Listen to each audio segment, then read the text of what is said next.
వశమై ఉన్న ప్రాణాత్మదేహమును పరిశుద్ధ పరచుటయే నీకిష్టమాయను.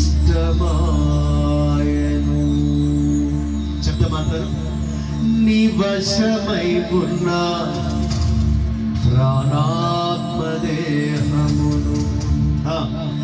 పరిశుద్ధ పరచుటయే నీకిష్టమాయెను. పలు వేదనలలో నీతో నడుచుట